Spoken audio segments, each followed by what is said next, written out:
नमस्कार, मी गुरुप्रसाद जाधव आणि पुढारी न्यूजमध्ये आता वेळ झाली आहे चर्चेचा धुरळा उडवण्याची। मंडळी, पुण्याच्या दीनानाथ मंगेशकर रुग्णालयामध्ये एक घटना घडली जी ऐकून संताप होतोय।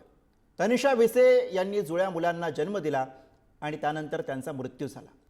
यानंतर त्यांच्या कुटुंबियांनी दीनानाथ मंगेशकर रुग्णालयावरती गंभीर आरोप केले। उपचारासाठी आधी 10 लाख रुपये भरण्याची मागणी रुग्णालयाने केली असं कुटुंबियांचं म्हणणं आहे। परवडत नसेल तर इथे उपचार घेऊ नका असंही या रुग्णालयाने सांगितल्याचं त्यांनी सांगितलंय। हे सगळं ज्यांच्या सोबत घडलं ते भाजपच्या आमदाराचे पीए आहेत हे सुद्धा इथं लक्षात घ्यायला हवं। मुख्यमंत्री वैद्यकीय सहाय्यता कक्षातनं फोन गेल्यानंतर सुद्धा तनिषा यांना दाखल करून घेतलं नाही, हे त्याहून महत्त्वाचं आहे। आता या प्रकारानंतर रुग्णालयाने अहवाल दिलेला आहे। सगळं खापर रुग्णावरती आणि नातेवाईकांवरती फोडलेलं आहे, त्यावर बोलूच।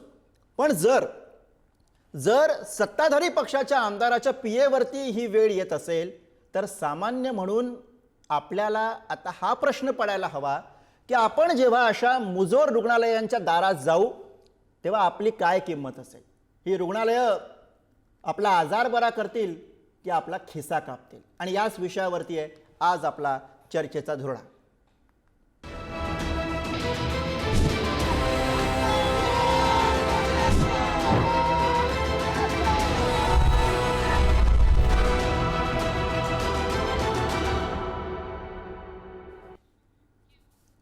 आणि या विषयावर चर्चा करण्यासाठी आपल्यासोबत मान्यवर पाहुणे आहेत। आपल्यासोबत आहेत उपमुख्यमंत्री वैद्यकीय कक्षाचे प्रमुख मंगेश चिवटे, आपल्यासोबत आहेत आम आदमी पक्षाचे महाराष्ट्र सचिव डॉक्टर अभिजित मोरे, आणि आपल्यासोबत या चर्चेमध्ये आहेत गरड हॉस्पिटल बेलापूरचे प्रमुख डॉक्टर अमरदीप गरड। सगळ्या खरं तर मान्यवरांचं या चर्चेमध्ये स्वागत आहे।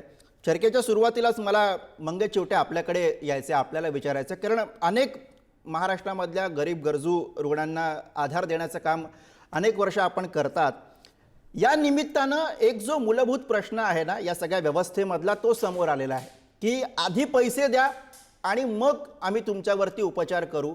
ही जी काही रुग्णालयांची भूमिका आहे या सगळ्याविषयी ती आता अर्थातच सगळे मंत्री महोदय सुद्धा याच्यावरती बोलत आहेत, ज्या सगळ्यांनी प्रतिक्रिया दिल्या तेही लोक बोलत आहेत। सर्वसामान्य रुग्णांच्या बाबतीत होत होतं तेव्हा याला फारशी वाचा फुटत नव्हती। आता आमदाराचे पीए आणि त्या पीएच्या कुटुंबावरती बेतलेला सगळा प्रसंग आहे म्हणून याला वाचा फुटलेली आहे। काय अनुभव आहे तुमचा, कशी ही सगळी सिस्टीम काम करते हे आता या निमित्तानं जाहीरपणे आता बोलायला हवं, याच्यावरती काहीतरी तोडगा निघायला हवा। मंगेश चिवटे।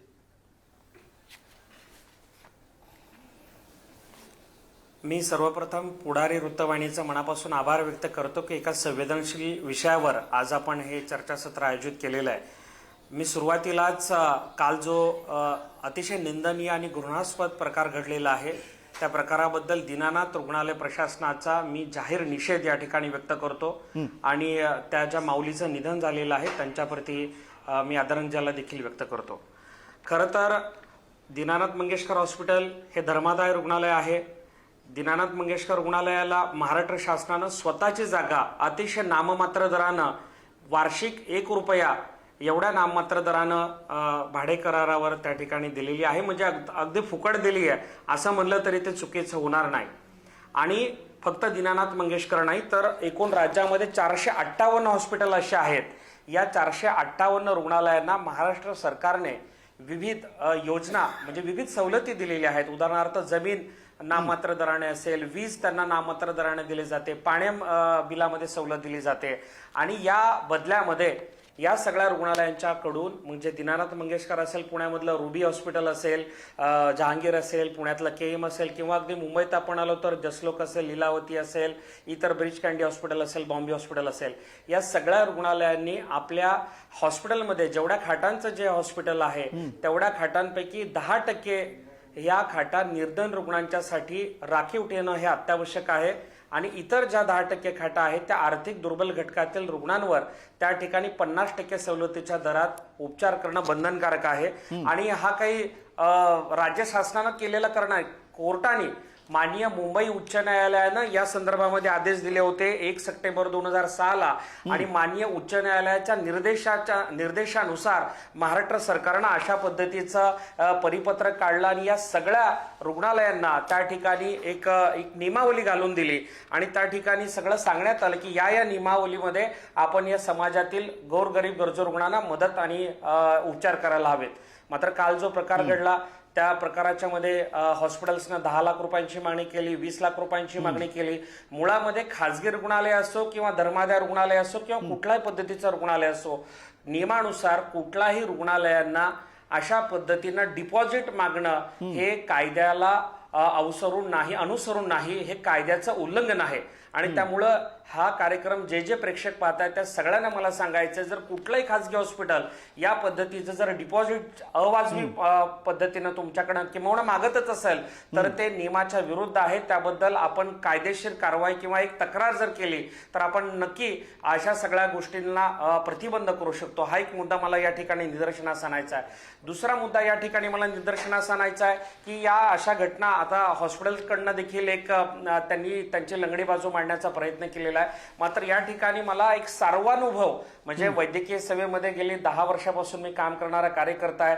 एक 10-12 हजार रुग्णसेवकांचं जाळं देखील या रुग्णसेवकांचं या निमित्तानं आमचं झालंय आणि आम्हाला सगळ्यांना खूप अशाच पद्धतीचे रोज अनुभव येतात की ही सगळी धर्मादाय रुग्णालये जे शासनाचा लाभ घेतात मात्र गोरगरीब सर्वसामान्य रुग्णांना जेव्हा सवलतीच्या दरात उपचार देण्याची वेळ येते तेव्हा हे या आमच्या पत्रांकडे देखील ढुंकून देखील बघत नाही. अशा पद्धतीचा अनुभव हे मला दुर्दैवाने या ठिकाणी सांगायचं आहे. यासोबतच मला या ठिकाणी एक महत्वाचा मुद्दा अधोरेखित करायचा आहे की या सगळ्या रुग्णालयांच्या मध्ये एक MSW किंवा एक चॅरिटीचा एक माणूस असतो.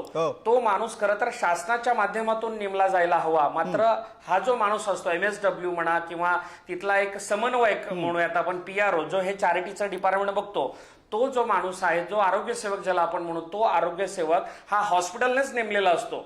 म्हणजे हॉस्पिटलचाच जर माणूस असेल तर तो हॉस्पिटल प्रशासनाचाच अर्थातच ऐकणार, तो सर्वसामान्य रुग्णाला लाभ द्यायच्या भानगडीत पडणारच नाही. आणि म्हणून आमची गेल्या अनेक वर्षांच्या पासून मागणी होती की हा जो आरोग्य सेवक असतो या धर्मादाय रुग्णालयांच्या मध्ये तो शासनाच्या माध्यमातून नियुक्ती करण्यात यावी, शासनाच्या माध्यमातून त्याला पगार किंवा मानधन देण्यात यावं, जेणेकरून तो शासनाचा प्रतिनिधी म्हणून या रुग्णालयांच्या मध्ये बसेल आणि सर्वसामान्य रुग्णांच्या ज्या तक्रारी आहेत, जी गाऱ्हाणी आहेत ती या ठिकाणी सोडवण्याचा प्रयत्न करेल. मला या ठिकाणी आवर्जून हे देखील सांगायचं आहे की नुकताच झालेल्या अधिवेशनामध्ये या सगळ्या बाकीच्या हल्लेखोर मध्ये एक मुद्दा दुर्लक्षित झाला माध्यमांकडून देखील की या सार्वजनिक खात्या म्हणजे ही जी धर्मादाय रुग्णालय आहेत या रुग्णालयांवर वचक ठेवणारं एक चांगलं बिल नव्यानं पुन्हा एकदा महाराष्ट्र विधानसभेच्या मध्ये ठेवण्यात आलेलं आहे.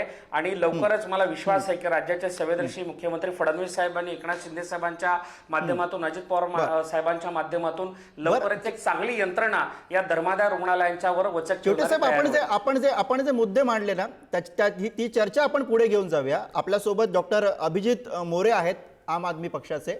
मी त्यांच्याकडे जातो. मला त्यांना सुद्धा ही गोष्ट विचारायचं की इथं आता चिवटे साहेबांनी हा मुद्दा क्लिअर केला. अनेकांनाही माहिती नसतं, डिपॉझिटची मागणी होते, डिपॉझिट भरायला आपल्याकडे पैसे नाहीत, मग रुग्णाचं काय होणार, असे सगळे प्रश्न सर्वसामान्य रुग्णाच्या नातेवाईकांना पडत असतात. त्याची माहिती ना रुग्णालयाचं प्रशासन देत ना कोणी देत आणि यामुळे हतबलता असते. एक जसं सवलती घेताना आता चिवटे साहेबांनी जी सगळी मांडणी केली, सवलती घेताना दोन्ही हात या रुग्णालयाचे पुढे असतात. मात्र ज्या सवलती जेव्हा एखाद्या गरजू गरीब रुग्णाला द्यायची वेळ असते तेव्हा मात्र हात आखडता घेतला जातो. तुमचा काय अनुभव आहे पुण्यामध्ये आपण असता?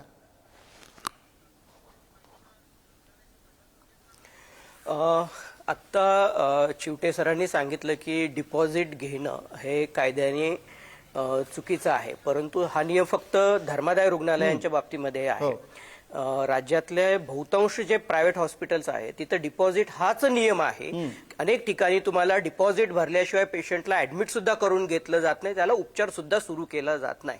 आणि धर्मादाय रुग्णालयांच्या बाबतीमध्ये हा नियम स्पष्ट आहे. परंतु मला वाटतं की राज्यामध्ये परत एकदा हा कायद्याने नियम परत एकदा स्पष्ट करण्याची गरज आहे. महाराष्ट्र नर्सिंग होम ऍक्ट जो आहे त्याच्यामध्ये बदल करून डिपॉझिट शिवाय उपचार नाकारता कामा नये असा स्पष्ट नियम या महाराष्ट्र राज्यामध्ये करणं गरजेचं आहे आणि जर तसं जर कोणी केलं तर ते हॉस्पिटल दंडाला पात्र राहतील, कारवाईला पात्र राहतील असा नियम करायला पाहिजे. दुर्दैवानं आज महाराष्ट्रामध्ये हॉस्पिटल्सना कुठल्याही पद्धतीने धाक राहिलेला नाहीये. आता या केसमध्ये आपण बघतो की जर 10-10 लाख रुपये जर डिपॉझिट मागत असतील तर सर्वसामान्य माणसांनी काही कॅश हातात घेऊनच आजारी पडायचं का हा प्रश्न आहे की. म्हणजे ज्यावेळी माणूस आजारी पडतो त्यावेळी तो दवाखाना शोधणार का या सगळ्यांची इमिडिएटली सगळी पैसे गोळा करण्याच्या मागे लागणार. पण चर्चेमध्ये आपण मगाशी जेव्हा बोलत होतो तेव्हा डॉक्टर मोरे यांनी एक मुद्दा मांडला, तो म्हणजे जर 10-10 लाखाचं डिपॉझिट एखादं रुग्णालय मागत असेल तर काय एखाद्या रुग्णानं 10 लाख रुपये सोबत ठेवून मगच आजारी पडायचं का? त्यातला एक सामान्य माणसाला पडलेला प्रश्न आहे जो सगळ्या अशा घटना समोर आल्या की आपल्याला पडत असतो. मी हा मुद्दा जरा पुढे नेऊयात. आपण डॉक्टर अमरदीप गरड, मी तुमच्याकडे येतोय. मला तुमचं या सगळ्यावरती काय मत आहे समजून घ्यायचं आहे. कारण एक गोष्ट लक्षात घ्या की जेव्हा अशा घटना जेव्हा घडतात, सामान्य माणूस टीव्हीवरती पेपरमधनं त्या बातम्या वाचतो तेव्हा तो आतून हल्लेला असतो. त्याला भीती वाटत असते की जेव्हा आपल्यावरती असा प्रसंग येईल तेव्हा नेमकं काय होईल, आपल्याला कोण जुमानेल. जर का एखाद्या आमदाराच्या पियेला जर का त्याचीही दैना होत असेल तर मग आपलं काय.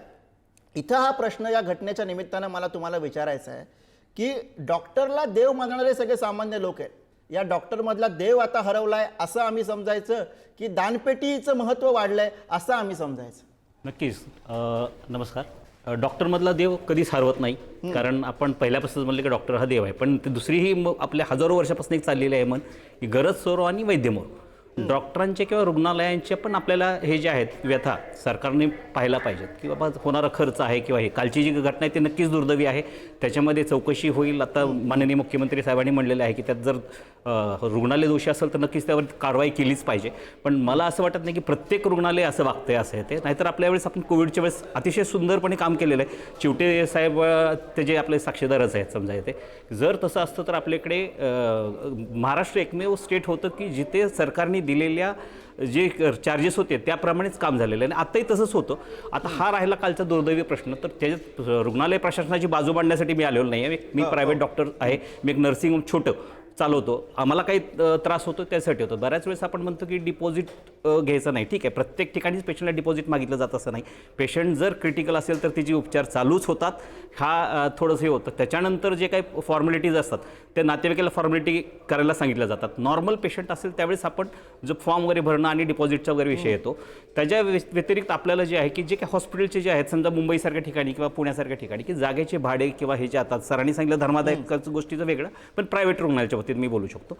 धर्मादाय रुग्णालय किंवा जे बाकीचे मेडिकल कॉलेजेस आहेत किंवा सरकारी रुग्णालय आहेत तिथे अतिशय सरकारी रुग्णालयामध्ये तर मला वाटतं MJPY किंवा हे जे आहेत आता आयुष्यमान भारत ह्या अतिशय सुंदर योजना आहेत.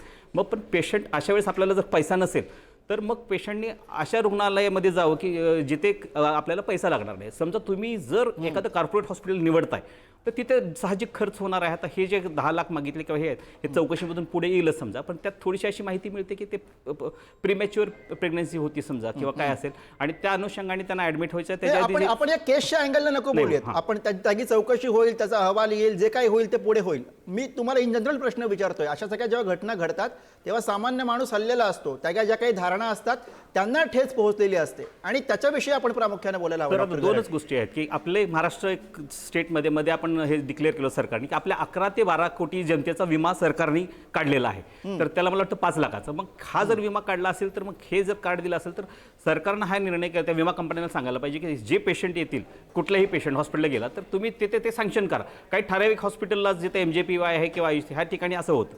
हे जर तुम्ही प्रत्येक पेशंट जर असं म्हणलं की डिपॉझिट भरायचं नाही किंवा सपोज आला आणि नंतर मग पेशंट बरा झाल्यानंतर मग बिल पे करताना बऱ्याच वेळेस हे होतं पेशंटच्या आणि रुग्णाचे डॉक्टरांचे किंवा हॉस्पिटल प्रशासनाचे भांडण होतं.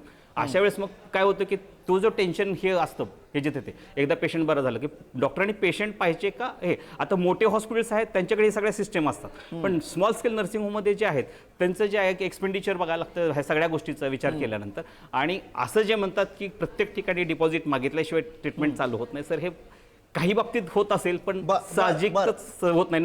तर अशा घटना आपल्याला रोजच पाहायला मिळाल्या असत्या. कालची घटना नक्कीच दुर्दैवी आहे. त्याच्यावरती आम्ही स्वतः मागणी करू. मला चिवटे सरांना म्हणून तुम्ही जे मुद्दे मांडतायत ना ते घेऊन प्रश्न विचारायचा आहे.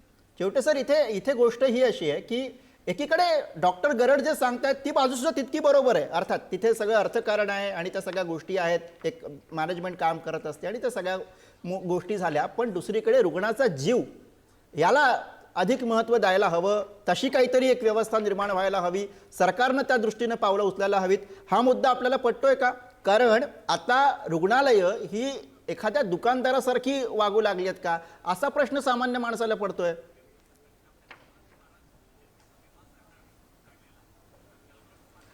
नक्कीच गुरुप्रसाद जी गरड सरांनी जे दोन महत्वाचे मुद्दे मांडले त्याच्याशी मी देखील सहमत आहे की बाबा सगळेच डॉक्टर किंवा सगळेच हॉस्पिटल काही अशा पद्धतीने वागत नाहीयेत. परंतु आज आपला चर्चेचा मुद्दा आहे की धर्मादाय रुग्णालयांमध्ये ज्या पद्धतीची वागणूक रुग्णांना मिळते त्या अनुषंगानं केंद्रबिंदू मांडून आपण ही चर्चा करतो. आणि म्हणून मला असं वाटतं डॉक्टर गरड सर हे जे मुद्दे मांडतायत ते त्यांच्या पद्धतीनं कदाचित ते लागू देखील होत असतील. मात्र धर्मादाय रुग्णालयांमध्ये जे अनुभव येतात ते अतिशय वास्तववादी अनुभवांचं चित्रण मी काही वेळापूर्वी आपल्याला केलं आणि मी हे जबाबदारीनं सांगतोय कारण आमचा रोज अशा सगळ्या धर्मादाय अंतर्गत असलेल्या रुग्णालयांशी संबंध येतो आणि हे रुग्णालय तिथली प्रशासनातली लोक कशा पद्धतीने वागतात अगदी आम्हाला देखील अनेक वेळेला हे लोक जुमानत नाहीत.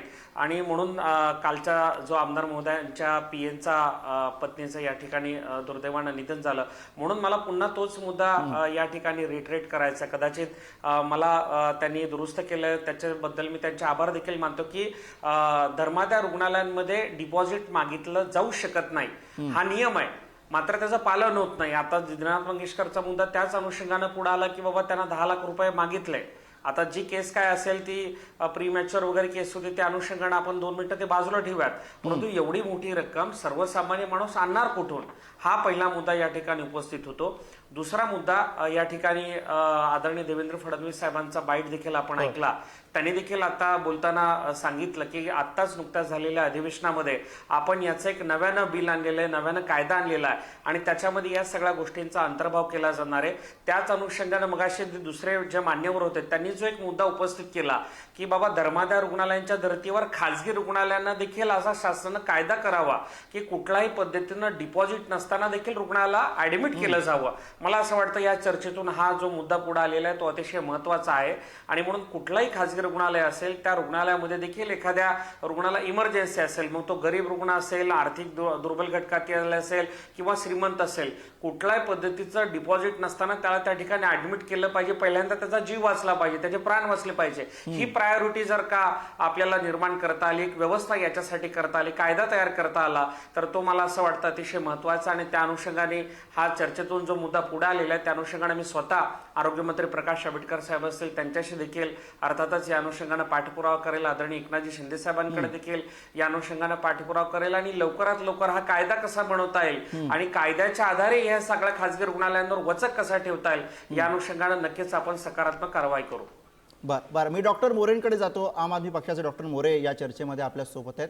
डॉक्टर मोरे, इथं आणखी एक प्रश्न या निमित्तानं हाही आहे की सत्ताधारी पक्षाचे आमदार त्यांचे पीए आणि त्यांना आलेला हा अनुभव म्हणून सुद्धा याच्याकडे बघितलं जात आहे. मुख्यमंत्री वैद्यकीय सहाय्यता कक्षामधनं फोन झाल्यानंतर सुद्धा जर का जुमानलं जात नसेल तर काय, असा प्रश्न सुद्धा या निमित्तानं होतोय. अगदी शेवटचं 1 मिनिट आहे माझ्याकडे, आपली भूमिका आणि मग आपण ही चर्चा संपवूया.